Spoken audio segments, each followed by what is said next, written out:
आदाब। आप देख रहे हैं एशिया टाइम्स। मैं हूं अशरफ अली बस्तवी। मेरे साथ फ्रेम में जो शख्सियत आपको नज़र आ रही है, आप एस अमीनुल हसन साहब हैं। आप जमात इस्लामी हिंद के नायब अमीर हैं। इसके अलावा जमात इस्लामी हिंद की बहुत सारी सरगर्मियों में आपका रोल है। एक बहुत ही अहम सरगर्मी जमात इस्लामी हिंद जो अंजाम दे रही है इधर कुछ सालों से, वो है Rifah chamber of commerce and industry. इस हवाले से एक अदारा कायम किया गया है और हिंदुस्तान में ख़ास तौर से मुस्लिम माइनॉरिटीज़ के दरमियान माशी सरगर्मियों को फ़रोग़ देने के लिए, तिजारती सरगर्मियों को फ़रोग़ देने के लिए, और ख़ास तौर से आज के ज़माने का जो बिज़नेस है उसको किस तरह से किया जाए, या रिवायती बिज़नेस है उसको कैसे आज के ज़माने के साथ उसको हम आहंग किया जाए, इन तमाम अमूर पर वहाँ पर काम हो रहा है। बहुत बहुत शुक्रिया आपका। सबसे पहले तो आप अपने इस अदारे का एक छोटा सा मुझे तारुफ बताएँ। बिस्मिल्लाहिर्रहमानिर्रहीम। जमात इस्लामी हिंद हर 4 साल में एक मरतबा अपना पॉलिसी प्रोग्राम बनाती है जी। तो इससे पहले वाली मीक़ात में हमने ये शुरू किया था, उम्मत का तहफ़्फ़ुज़ व तरक्की एक सब हेडिंग है। उसमें उम्मत की तरक्की के लिए जो जो काम किए जाने चाहिए उनमें माशी सरगर्मी भी एक अहम सरगर्मी है जी। तो उस वक्त एक सेल बना था जिसका नाम था EDC, एंटरप्रेन्योरशिप डेवलपमेंट सेल जी। तो मुल्क में कुछ मकामात पर एंटरप्रेन्योरशिप स्किल डेवलप करने के लिए कुछ सेमिनार वगैरह हुए थे। इस मिक़ात में जमात ने तय किया कि इसको जो है बाकायदा एक चैम्बर ऑफ कॉमर्स और इंडस्ट्री की शक्ल में आगे बढ़ाया जाए। तो रिफ़ा के नाम से इसका रजिस्ट्रेशन हुआ, Rifah chamber of commerce and industry. अब अल्हम्दुलिल्लाह मुल्क में ये 20 रियासतों में कायम है। 100 से ज़्यादा शहरों में इसके चैप्टर्स हैं और ये प्योरली बिज़नेस के मैदान में काम कर रही है जी। और उम्मत का इसमें इर्तिक़ा हो, डेवलपमेंट हो और मुल्क के GDP में मुसलमान एक बहुत बड़ा रोल प्ले करें जी। इसलिए कि बिज़नेस के ज़रिए से मुल्क की पैदावार में इजाफ़ा होता है जी। तो हम मुल्क को कंट्रीब्यूट करें GDP में।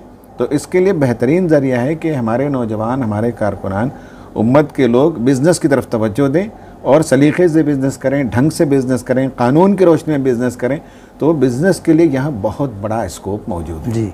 जब से आपने कायम किया इस मिक़ात में, बाकायदा आप बता रहे हैं कि इस हवाले से काम शुरू हुआ बाकायदा, तो बीच में कोरोना भी था। कोरोना के दरमियान सरगर्मियाँ तमाम तरह की मुतासिर रहीं, ये भी मुतासिर रही होंगी। तो अभी किन किन चीज़ों को आपने जो तय किया है उनमें से कौन कौन चीज़ों पर इनिशिएटिव ले करके बाकायदा आगे बढ़कर काम कर रहे हैं? देखिए, हमारे 9 वर्टिकल्स हैं जी। उनमें से एक है स्टार्टअप जी। उससे पहले भी एक काम है, लेकिन कोई आदमी बिज़नेस करना चाहता है, पहले से बिज़नेस क्या हुआ है, लॉस हो चुका है, या ऑलरेडी किसी बिज़नेस में काम करता था, वहाँ से निकल कर अपना ओन स्टार्टअप करना चाहें, तो हमारे पास स्टार्टअप की जो है लिए सब कुछ सिस्टम मौजूद है। अच्छा। लॉकडाउन के ज़माने में हमने ऑनलाइन बहुत से सेमिनार्स किए, वेबिनार्स किए जी।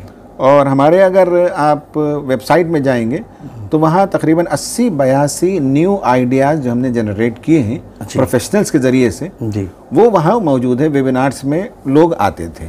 मसलन अगर किसी को आइसक्रीम की इंडस्ट्री लगानी हो तो उस सिलसिले में जो स्पेशलिस्ट है वो आएगा और सारी तफसीलात बताएगा कि इससे स्टार्टअप कैसे किया जाता है। कोई जीन्स पैंट की इंडस्ट्री लगा रहा है, कोई पैकेजिंग इंडस्ट्री लगा रहा है, तो नए नए आइडियाज़ आसान तरीक़ों से कैसे किया जा सकता है, उसकी टेक्नोलॉजी कहाँ मिलती है, उसकी कंसल्टेंसी कहाँ से मिलती है। तो इस तरह से हमने 80-82 आइडियाज़ जनरेट किए जो आज भी हमारे यहाँ वेबसाइट में मौजूद है।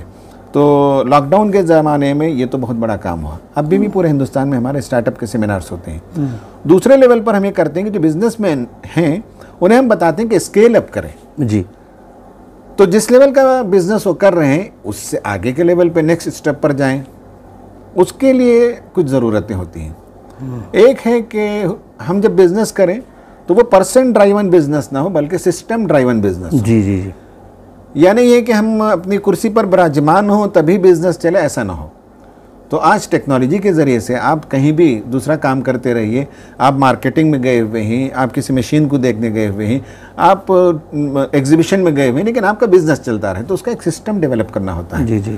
तो हम बाकायदा कंसल्टेंसी देते हैं और कंसल्टेंट्स को ले आते हैं और उनके ज़रिए से स्केल अप करने में आप कैसे ऑटोमेशन करें business अभी तक आपके इस मिशन से चैम्बर से कितनी ऐसी इंडस्ट्रीज़ पुरानी हैं जिन्होंने आपसे रजिस्टर किया, आपके कंसल्टेंसी आपकी हासिल की होगी, और कितने ऐसे नए स्टार्टअप्स अगर आप बता पाएँ कि कुछ उस पर इनिशिएशन हुआ है? जो सिक इंडस्ट्रीज़ होती हैं वहाँ हमारा एक बंदा मुस्तकिल इंडस्ट्रियल विजिट पे जाता है जी, और पूरा मुआयना करते हैं। मुआयना करने के बाद बाज़ वक्त वो शट डाउन करने के कगार पर आ जाते हैं, तो हम फिर स्पेशलिस्ट को भेजते हैं। स्पेशलिस्ट 1-2 लाख रुपए फ़ीस लेते हैं, लेकिन जब रिफ़ा के थ्रू से जाते हैं तो 25-30 हज़ार रुपये में कोई स्पेशलिस्ट आता है और सारी चीज़ों का जायज़ा लेने के बाद वो बताता है कि कहाँ कहाँ क्या ठीक ठाक करने से इस इंडस्ट्री को बचाया जा सकता है। ऐसे दसियों इंडस्ट्रीज़ हैं जो at the verge of shut down थी, तो हमने उन्हें काउंसलिंग की, हमने बताया कि भाई इस मशीनरी को हटा दें, इसको फलां कर दें, इस शेड को ऐसा कर दें, मार्केटिंग के तरीके को बदल लें, तो उसके नतीजे में बहुत सी इंडस्ट्रीज सर्वाइव हो गए। सिर्फ महाराष्ट्र में मैं बता सकता हूँ गुज़िश्ता साल में 8-10 इंडस्ट्री जो बंद हो रही थी, एक चावल की इंडस्ट्री है और इस तरह की इंडस्ट्रीज़ को हमने महफूज किया, बचा लिया।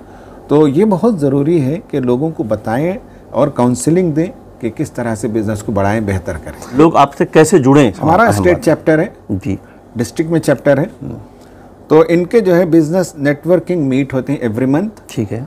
और इसमें बाज़ हमारे बहुत ही ज़बरदस्त एक्सपर्ट्स हैं जो नेटवर्किंग सिखाते हैं। तो मुझे खुद कई प्रोग्रामों में शिरकत का मौका मिला। मैसूर इसमें बहुत आगे है, बेंगलुरु इसमें बहुत आगे है, फिर इसी टीम ने हैदराबाद में ट्रेनिंग दी। तो नेटवर्किंग मीट में यह होता है कि हमसे जो मेंबर बनते हैं, एक होता है सिल्वर मेंबरशिप, एक है गोल्ड मेंबरशिप, एक है प्लैटिनम मेंबरशिप 1 साल के लिए। 1,000 रुपये की मेंबरशिप है सिल्वर, 3,000 की है गोल्डन, और 25,000 रुपये की मेंबरशिप होती है तो प्लैटिनम मेंबरशिप। तो ये मेंबर्स जमा होते हैं। जी जी। इसमें नेटवर्किंग ये होता है कि एक दूसरे के लिए नेटवर्किंग करते हैं। आपका कोई बिजनेस है और अगर मैं कोई लीड दे सकता हूं तो मैं लीड देता हूं। ठीक है। मेरा बिजनेस है, आप अगर लीड दे सकते हैं तो आप लीड दीजिए। 100 लोग अगर जमा होते हैं तो इसका मतलब ये हुआ कि मेरे लिए 99 लोग सेल्स रिप्रेजेंटेटिव मिल गए। जी। 100 लोगों की मीटिंग में मेरा बिजनेस प्रमोट करने के लिए मुझे 99 सेल्स रिप्रेजेंटेटिव मिल गए, उनके बिजनेस मैं प्रमोट करता हूं। फिर हमारे पास एक ऐप मौजूद है, वो ये बताएगा कि इस मंथ में इस मीटिंग के जरिए से इस मीटिंग ने कितना अमाउंट जनरेट किया बिजनेस का। मसलन जो है हमारे पास रिपोर्ट है, हर महीने की रिपोर्ट आती है, बाज़ यूनिटों में 1 करोड़ का बिजनेस जनरेट होता है सिर्फ इस नेटवर्किंग के जरिए से। मेरे लीड की वजह से आपका 50 लाख का फ़ायदा हो गया, आपकी लीड की वजह से मुझे जो है फ़ायदा हो गया 15 लाख का। तो इस तरह से पूरा कैलकुलेट करते हैं, ऐप बता देता है। तो एक महीने में बाज़ यूनिटों में 1 करोड़ 1.25 करोड़ का गोया के नया बिजनेस जनरेट होता है। कितनी मेंबरशिप अब तक हो पाई होगी अगर सिल्वर, गोल्ड और प्लेटिनम की अगर मैं बात करूं? अब मुझे एग्जैक्ट नंबर तो नहीं मालूम है कि कितने, क्योंकि ये एक ये तो बढ़ता रहता है। हाँ, ये तो ऑनगोइंग प्रोसेस है। अभी भी हम बात कर रहे हैं, इस दरमियान भी कोई रजिस्टर कर रहा होगा। बाज़ स्टेट ऐसे हैं जैसे कर्नाटक है फॉर एग्जांपल, तो यहाँ हमारे पास कम से कम जो है 200-300 मेंबर्स मौजूद हैं। तो हर स्टेट में हमें मेंबरशिप ड्राइव भी चलाते हैं, मेंबरशिप के नतीजे में उनको फ़ायदा होता है। एक चीज़ जब डेवलपमेंट के हवाले से बात की जाती है तो एजुकेशनल डेवलपमेंट के हवाले से, फाइनेंशियल डेवलपमेंट के हवाले से, तो वो हम साउथ का जिक्र करते हैं, महाराष्ट्र है, कर्नाटका है और हैदराबाद है। ये इलाके हैं जो बिजनेस से एक तरह से ओरिएंटेड हैं, यहाँ पर एक ओरिएंटेशन लोगों का है। लेकिन जब हम नॉर्थ में आते हैं, उत्तर प्रदेश हो, बिहार हो, झारखंड हो, तो यहाँ बिजनेस ओरिएंटेशन नहीं है, ये कृषि ओरिएंटेशन के लोग हैं, वो भी बहुत छोटे लेवल पर। लेकिन वो परेशान होकर के दूसरे शहरों में, उन्हीं शहरों में जाते हैं। तो आपका जो फोकस एरिया, अभी तो आप 17-18 जगहों पर आपकी टीम है, काम कर रही है स्टेट लेवल पर, क्या कुछ ऐसे एरिया, प्रोन एरिया जो मतलब जहाँ पर बहुत ही कमज़ोर है, उनको कुछ आइडेंटिफाई किया है आपने? उत्तर प्रदेश हो, बिहार हो, और वहाँ पर अगर किया है तो क्या कुछ करने जा रहे हैं? देखिए, अभी 2 अक्टूबर को लखनऊ में प्रोग्राम हुआ था। ठीक है। मैं खुद वहाँ गया था, बड़ी खुशी हुई कि काफ़ी बड़े बड़े बिजनेसमैन आए थे। ऐसे ऐसे बिजनेसमैन भी आए थे जो 3-3 जनरेशन से जो है वो लेदर इंडस्ट्री में है। ठीक है। तो 70-80 बिजनेसमैन आए थे। तो हम यहाँ चाह रहे हैं कि एक एक शहर में मुसलमानों के हाथ में एक एक इंडस्ट्री है, एक एक फ़न है, एक एक स्किल मौजूद है। तो उसे कैसे ऑर्गेनाइज किया जाए, कैसे जो है उसके आउटपुट को बढ़ाया जाए। तो इस पर यहाँ अभी 2 अक्टूबर को हमारा जो है चैप्टर कायम हुआ, काम चल रहा है। लास्ट मंथ मैं पंजाब गया था और पंजाब में भी वहाँ माशाल्लाह बहुत इंडस्ट्रीज़ हैं, लेकिन उन्हें ऑर्गेनाइज़ करना, उन्हें जो है स्टैट्यूटरी रिक्वायरमेंट के मुताबिक कवानीन के मुताबिक उन्हें ढालना, ये सारे काम मौजूद थे। तो वहाँ गए हम लोग, वहाँ भी बहुत अच्छा हुआ। कलकत्ता में गए तो कलकत्ता में तो छोटी छोटी इंडस्ट्री मौजूद है, लेकिन सब अनऑर्गेनाइज्ड है, किसी के पास कोई करेक्ट आइडिया नहीं है और सेल्स का लाइन मौजूद नहीं है, कनेक्टिविटी नहीं है कि माल अगर वहाँ प्रोड्यूस होता है और अगर रॉ मटेरियल वो किसी और जगह से ले आते हैं, मान लीजिए कि कलकत्ता में एक प्रोडक्ट तैयार होता है और उसका रॉ मटेरियल मान लें कि साहब बेंगलुरु में मिलता हो या मुंबई में मिलता हो, तो ये कनेक्टिविटी तो उनको है ही नहीं। लेकिन हमारे नेटवर्क के नतीजे में ऐसा फ़ायदा हो जाता है कि जो माल 100 रुपये में उठाते हैं वही 90 रुपये में उनको मिल जाता है। तो ये तो फ़वाइद हुए हैं और बाकायदा हम नॉर्थ इंडिया पर फोकस कर रहे हैं। हम जो काम करते हैं उनमें से एक है कि एक क्लस्टर फॉर्मेशन होता है। ठीक है। क्लस्टर फॉर्मेशन का मतलब ये होता है कि जैसे हमने कई जगह किया, फर्नीचर इंडस्ट्री है मिसाल के तौर पर, तो एक एक उसका जो पाँव होता है उसकी टर्निंग होती है। जी जी। अब करता ये है कि ये गोया के छोटा मोटा बिजनेसमैन है तो ये ले जाता है और एक एक पाँव को टर्निंग कराने के लिए मान ले 100 रुपये देता है, तो एक कुर्सी के 400 रुपये उसे देने पड़ते हैं। जी जी। ऐसा अगर उस इलाके में 20 इंडस्ट्री वाले हैं मिनिमम, जी, गवर्नमेंट का कानून है 20, 30, 40, 100 तक है गालिबन, तो हम ये करते हैं कि उनका क्लस्टर बनाते हैं। अब क्लस्टर बनाने के बाद वो अपनी ओन एक छोटी सी industry, turning industry, lathe machine लगा सकते हैं। इसको कहते हैं क्लस्टर फॉर्मेशन। उसमें ये होता है कि गवर्नमेंट के इतने स्कीम्स हैं कि क्लस्टर के लिए government state of the art machinery, technology, tool, सारी चीज़ें इंडस्ट्री सेट करने में फराहम करती है। और हैरत अंगेज़ बात यह है कि आपको 10% सीड कैपिटल लगाना होता है और 90% जो है गवर्नमेंट फ्री देती है। जी। तो ऐसे हमने कई इंडस्ट्रीज़ को जो छोटे छोटे काम के लिए बाहर जाते थे और उनका जो है मान लें कि सब पर यूनिट उसमें 100 रुपये ज़्यादा लगता था, तो वो 100 रुपये उनके बच गए। तो ये जो क्लस्टर फार्मेशन है ये हमने जा बजा कायम किया। अभी जब लखनऊ में गए तो इन्होंने यहाँ कहा कि भाई चिकन इंडस्ट्री यहाँ बहुत मशहूर है। जी जी। और बदोही में कोई इंडस्ट्री है और खैराबाद में कोई इंडस्ट्री है, पर्टिकुलर जगह अलग अलग इंडस्ट्री है। यहाँ अगर हम वो क्लस्टर बनाते हैं, क्योंकि हर इंडस्ट्री के लिए कुछ मशीनरी चाहिए, कुछ टूल्स चाहिए, कुछ और इंडस्ट्री में जाकर अपना काम जॉब वर्क कराना पड़ता है, तो वही 20 लोग अगर मिलकर कर लेते हैं तो नई टेक्नोलॉजी, नई मशीन और 90% पैसे, मान लें कि सब 2 करोड़ का जो है लगाते हैं तो इनको 20 लाख लगाना होता है, 1 करोड़ 80 लाख गवर्नमेंट देती है। तो ये इस पर हम तवज्जो दे रहे हैं कि बिजनेसमैन करीब आए और उसके ज़रिए से उनका फ़ायदा होता है, उनका डेवलपमेंट होता है, उनका ग्रोथ होता है। एक चीज़ ये रही, आप इंटरनेशनल बिजनेस को प्रमोट करने के लिए भी काम करते हैं, एक्सपोर्ट्स जिसमें आपने जिक्र किया है, एक्सपोर्ट के हवाले से क्या काम हो रहा? हमारा एक वर्टिकल है जो एक्सपोर्ट इंपोर्ट देखता है। हाँ। तो हम बिजनेसमैन को पहले से ऐलान करते हैं कि हमारी एक टीम जाएगी फलां फेयर में या फिल्म मशीन को देखने के लिए या फलां प्रोडक्ट को देखने के लिए। तो चाइना हमारी टीम गई थी और ले गए थे उसमें 50-60-100 लोगों को। अभी नेक्स्ट मंथ बांग्लादेश में फूड एक्सपो हो रहा है और हिंदुस्तान का बहुत अच्छा बिजनेस है, काफ़ी बड़े पैमाने पर दोनों ममालिक के दरमियान फूड के मामले में, फूड प्रोडक्ट्स के मामले में जो है एक्सपोर्ट इंपोर्ट होता है।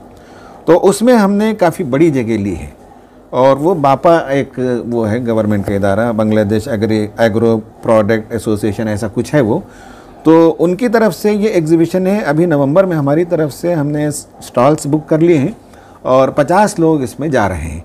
तो बहुत से लोग हैं जो मिर्ची मसाला रॉ मटेरियल दे सकते हैं। ये सारे आपके मेंबर हैं? हम मेंबर हो ना हो, हमारा मेंबर जो है ऐलान करते हैं अपने लोकल यूनिट में तो साथ में आते हैं लोग। अच्छी बात, ठीक है। मेंबर हो तो फैसिलिटीज मिलती हैं, मेंबर नहीं हो तो कोई प्रॉब्लम नहीं ठीक है है। बिजनेस डेवलपमेंट के लिए।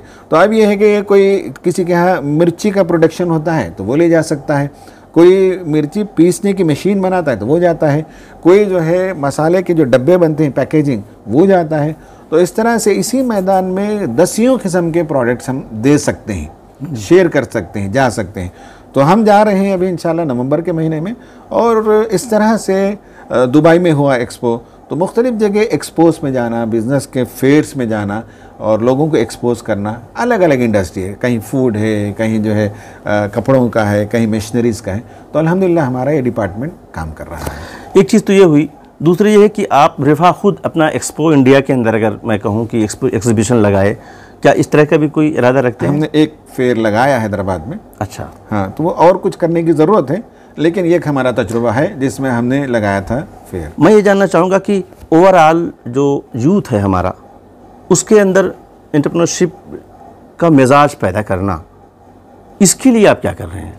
उसके लिए बाकायदा जो मैंने बताया कि भाई हमारे 9 वर्टिकल में पहला वर्टिकल स्टार्टअप, उससे भी पहले एक चीज़ है, स्टार्टअप तो उसके लिए है जो बिजनेस करना चाहता है या ऑलरेडी बिजनेस में रह चुका है, एज ए एम्प्लॉय रह चुका है, मान लें कि एज ए मैनेजर रहा, अब आकर स्टार्टअप करना चाहता है। वो तो उससे पहले नौजवानों को अंदर एंटरप्रेन्योरशिप का जो शौक़ पैदा करने के लिए, मोटिवेट करने के लिए प्रोफेशनल सेमिनार्स होते हैं। वो ऐसा नहीं है कि कोई तकरीर करे, इसके लिए बाकायदा प्रोफेशनल्स आते हैं और नई नस्ल को पहले तो भाई उनके अंदर वो ज़ौक़ पैदा करते हैं। ये बहुत ज़रूरी है आज के ज़माने में नौजवानों के जहन से इस बात को निकालना कि तालीम और माश दोनों को जोड़ कर ही चलते हैं। हमेशा ये समझते हैं कि साहब पढ़ना है, पढ़ने के बाद फला नौकरी करनी है, और ये जो नौकरी करने की मेंटालिटी से बाहर निकलना चाहिए। इससे ये कि पूरी ज़िंदगी किसी के हवाले हो जाती है। अगर हमारे नौजवान 1-2 साल नौकरी करें, चीज़ों को सीखने समझने के, उसके बाद खुद से बिज़नेस करना शुरू करें तो बहुत स्कोप है, बहुत मौक़े हैं। तो हम ये करते हैं कि सेमिनार करते हैं, जा बजा करते हैं, उसमें नौजवानों को जमा करते हैं, औरतों को जमा करते हैं। हमारा औरतों में भी काम है, अच्छा खासा काम है। तो उसमें पहले तो भाई बिज़नेस क्यों करना चाहिए, इनोवेशन कैसे करना चाहिए, अपने आसपास के माहौल में देखें, यहाँ क्या चीज़ हम बना सकते हैं, यहाँ जंगलात हैं तो यहाँ प्लाईवुड के लिए लकड़ी निकाली जा सकती है, यहाँ फलां है तो इससे ये काम निकाला जा सकता है। ये सारी चीज़ों की स्टडी कराते हैं, शौक़ पैदा कराते हैं। फिर उनके सामने हम प्रेजेंटेशन देते हैं, भाई आपके इलाके के लिहाज से भाई ये 10 बिज़नेस तो आप कर सकते हैं। ये बिज़नेस करना हो तो आपके पास अगर जेब में 1000 रुपये तो इससे बिज़नेस शुरू कर सकते हैं, आपके पास 1 लाख रुपए हैं तो इससे आप बिजनेस शुरू कर सकते हैं। तो इस तरह से हम पूरा वैरायटी भी दिखाते हैं। मुझे बताएं कि गवर्नमेंट ऑफ इंडिया ने स्टार्टअप इंडिया के नाम से, स्किल इंडिया के नाम से बहुत सारे प्रोजेक्ट शुरू किए, MSME जो मिनिस्ट्री है उसने, क्या आपका रिफा उन मंत्रालयों से, उनके द्वारा दिए जाने वाली स्कीमों से किस तरह से लोगों को जो इधर मौजूद हैं उनको कैसे कनेक्ट कर रहा है? हमारा कोई सेमिनार इसके बगैर नहीं होता जिसमें गवर्नमेंट का कोई ऑफिशियल ना आए। ठीक है। MSME के ज़िम्मेदार आते हैं या इसी तरह से और इंडस्ट्री के ज़िम्मेदार आते हैं, और वो बहुत तफसील से बताते हैं, बहुत खुश होते हैं क्योंकि वो उनकी ज़िम्मेदारी है, उसे प्रचार करना, उसे लोगों को वाकिफ़ कराना उनकी ज़िम्मेदारी है। और वो खुश होते हैं कि आप तो इतना डिसिप्लिन तरीके से प्रोग्राम कर देते हैं, आपने 100 लोगों को जमा कर दिया और अच्छे हाई लेवल के लोगों को जमा कर दिया। हम कहाँ इस तरह से 100 लोगों को तलाश करते फिर वो सारे स्कीम्स बताते हैं, हुकूमत किस किस लेवल में कैसे कैसे स्कीम जारी करती है, एक्सपोर्ट के, इंपोर्ट के, लाइसेंसेस के, सारी चीज़ों को बताते हैं। तो ये बड़ा फ़ायदा होता है। तो मिनिस्ट्रीज़ के साथ हमारा बैठना उठना होता है, हम चीज़ों को सीखते हैं, समझते हैं, फिर ले आते हैं उन ऑफिसर्स को। एक चीज़ ये हुई कि ये सब काम करते हुए आपने जो कुछ शुरू किया है, मेरा अपना ये आइडिया ये है कि फीडबैक का कोई प्रोसेस, कि आप 2 साल 3 साल के बाद आपका ये रिफा कहाँ होगा, इसका कोई टारगेट आपने तय किया है? अभी तो जो है जैसे मैंने बताया कि ये 4 साल की हमारी मिकात है, और हमने इस मिकात के लिए जो टारगेट बनाया था अभी 6 महीने कंक्लूजन के लिए बाकी हैं। उनमें ये था कि हम 20 रियासतों में यहाँ ब्रांचेस कायम करेंगे, चैप्टर्स कायम करेंगे, मेंबरशिप ड्राइव चलाएंगे और इन 9 वर्टिकल्स में कामों को शुरू कर देंगे। ये हमारा टारगेट था। अब उसके बाद जब नई मिकात होती है, नया सेटअप आता है, नई टीम आती है, तो वो प्लान करते हैं, वो डिज़ाइन करते हैं। जो कुछ अब हमने बनाया है, स्ट्रक्चर खड़ा किया है, इससे हमारी तवक्को है कि बहुत ही लीप एंड बाउंड हम आगे जा सकते हैं। इसके बड़े मौक़े हैं। रिफा है तो हिंदुस्तान के कोने कोने से लोग चाहेंगे कि अगर मैं ये इंटरव्यू जाए और लोगों तक पहुँचे, तो वो चाहेंगे कि आपसे कनेक्ट होकर के आपसे टेलीफोन पर बात करें, ईमेल करें। ऐसी कोई व्यवस्था कॉल की है? सर हमारे पास जो सिस्टम है वो इतना फैंटास्टिक सिस्टम है कि rifa.org में अगर जाए कोई भी बिजनेसमैन, अच्छी बात, मैं जब भी मुलाकात करता हूँ ट्रेन में, बस में भी किसी से, तो मैं कहता हूँ भाई आप अपना फ़ोन उठाइए, बिजनेसमैन मिलते हैं। तो वहाँ जाने के साथ एक आपको इंटरफेस आएगा, मे आई हेल्प यू। तो आप वहाँ अपना नाम, अपना फ़ोन नंबर लिखें। आप एज ए गेस्ट भी एंटर हो सकते हैं या रजिस्टर होकर भी एंटर हो सकते हैं। आप उसके बाद बता देंगे कि भाई मैं जीन्स पैंट का कारोबार करता हूँ, मुझे मार्केट चाहिए नॉर्थ इंडिया में, आप डाल दीजिए, तो उसका टिकट आपको ओपन हो जाएगा और हमारा बैक एंड ऑफिस में ये आ जाएगा। 2 घंटे के अंदर आपको कॉल आ जाएगा। मैक्सिमम लिमिट इसका 24 आवर्स है। 24 आवर्स के अंदर आपको जाना ही जाना है कि आपको 10 लोगों के जो है हम मालूमात दे देंगे, 10 लोगों से आपको कनेक्ट कर देंगे ताकि आपका जो है बिजनेस डेवलप हो सके। तो कोई भी क्वेश्चन हो आपको अक्रॉस इंडिया, आप आज टाइप कीजिए, 2 घंटे के अंदर आपको जवाब मिलेगा, कनेक्टिविटी मिल जाएगी।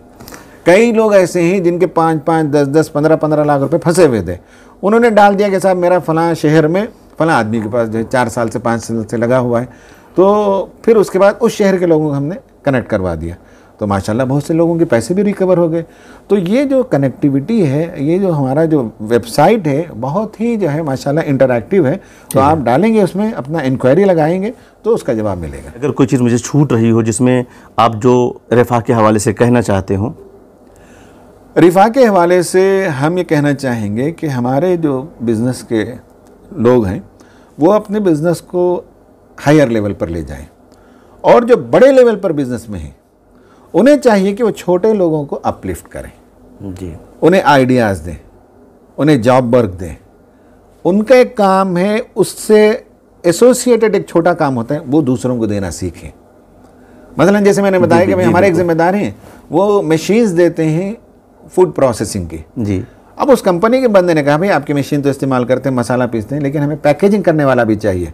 तो हमारे दोस्त ने यहाँ हरियाणा के एक साथी को लगाया भाई आपकी पैकेजिंग, क्योंकि हमने देखा कि हमारे वेबसाइट में मालूम है कि हमारे मेम्बरान में से कौन कौन क्या क्या बिजनेस करते हैं। तो हमने जैसे कीवर्ड डाला तो हमें मिल गया कि हमारा एक मेंबर मौजूद है हरियाणा में जो पैकेजिंग करता है। हमने उसे लगाया तो एक ही इसमें 90 लाख का बिजनेस मिल गया, उनको हो गया, बना के दे दिया।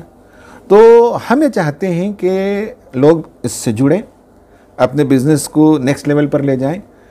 हमारे बिजनेसमैन का एक सबसे बड़ा प्रॉब्लम यह है कि हिसाब किताब जो है वो बहुत ही पक्का होना चाहिए, बुक ऑफ अकाउंट्स बहुत मेंटेन होना चाहिए जी। कभी कभी ये होता है कि भाई आप प्राइवेट लिमिटेड कंपनी बनाना चाहते हैं, या आप फंड्स लेना चाहते हैं, आप इन्वेस्टमेंट लेना चाहते हैं, तो कोई भी इन्वेस्टमेंट ये देगा कि आपकी रिलायबिलिटी कितनी है, आपका मार्केट में क्या स्टैंडिंग है, आपका ट्रैक रिकॉर्ड क्या है, गुज़िश्ता 3 साल में 5 साल में आपका बैलेंस शीट देखेंगे तो पता चलेगा कि आपका क्या है। हमारे बहुत से लोगों का तरीका ये है कि हिसाब किताब के बगैर वैसे ही बिजनेस कर लेते हैं। अगर आज के ज़माने के हिसाब से वो एक एक्सेल शीट तैयार कर लें, या किसी एक छोटे से नौजवान को रख लें जो अभी तालिब इल्म हो या थोड़ा सा जिसने पढ़ा हो, तो एंट्री करें, रोज़ का एंट्री करना सीखें। चार्टर्ड अकाउंटेंट से आप जो है सर्विसेज दें साल में 1 मरतबा, तो बैलेंस शीट तैयार कर लें। ये नहीं है कि बहुत बड़ा काम है, आपके अखराजात में इजाफा होने वाला है, आपको 5-6 स्टाफ रखना है, ऐसा नहीं है। पार्ट टाइम सब काम मिल जाएंगे, एवरीडे एंट्री करना पड़ता है हिसाब किताब। तो हम ये सिखाना चाहते हैं कि क़वानीन के मुताबिक करें, हिंदुस्तान का जो लॉ है उसके मुताबिक करें, अपना अकाउंट्स मेंटेन करें और ऑटोमेशन करें बिज़नेस को, और सेल्फ ड्राइवन ना हो बल्कि सारी चीज़ें प्रोसेस ड्राइवन हो। तो जब बिजनेसमैन अपना जहन खाली रखता है तब सोच सकता है नई चीज़ों के लिए। अगर वो स्टक हो रोज़ाना, वॉचमैन नहीं आया उसका प्रॉब्लम भी वही सॉल्व कर रहा है, पानी नहीं आ रहा है उसका प्रॉब्लम भी वही सॉल्व कर रहा है ना, अरे वहाँ तार कट गई ये भी देख रहा है। तो मालिक को जो इन सब चीज़ों से आज़ाद होना चाहिए, उसका सिस्टम है, वो सिस्टम अगर आप कर देंगे तो ऑटोमेटिक वो सब चलता रहेगा। तो दिमाग अगर खाली रहेगा, जहन खाली रहेगा, तो फिर प्लानिंग होगी, मार्केटिंग होगी, नई नई चीज़ें सोच सकते हैं। तो इसलिए हम चाहते हैं कि काउंसलिंग लें, मिलें किसी से, अपनी बिज़नेस को ठीक करें, ये बहुत बड़ा काम है उनके लिए। बहुत बहुत शुक्रिया आपका। ये थे एस अमीनुल हसन साहब जो बता रहे थे कि आप अपने बिजनेस को स्केल अप करें। अगर आप किसी लेवल पर हैं तो उसको आगे लेकर जाएं, अगर आप सोच रहे हैं कुछ करने के लिए तो स्टार्टअप करें, और उसके लिए रिफा जो है पूरे तौर पर आपको सपोर्ट करेगा। आपको रिफा की वेबसाइट पर जाना होगा, rifa.org पे जाना होगा, और वहाँ जा कर के आपको अपने आप को 3 कैटेगरी है, एक तो सिल्वर है, गोल्ड है और प्लेटिनम है, तीनों में से कोई भी आप चुन सकते हैं। जहाँ पर आप मुनासिब हो आप उसको रजिस्टर करें, और वहाँ जा कर के उस पूरी बिजनेस जो कम्युनिटी है उसके दरमियान अपने आप को ले जाएँ, और वहाँ बहुत कुछ आपको सीखने को मिलेगा। आज बस इतना ही, बहुत शुक्रिया, थैंक यू।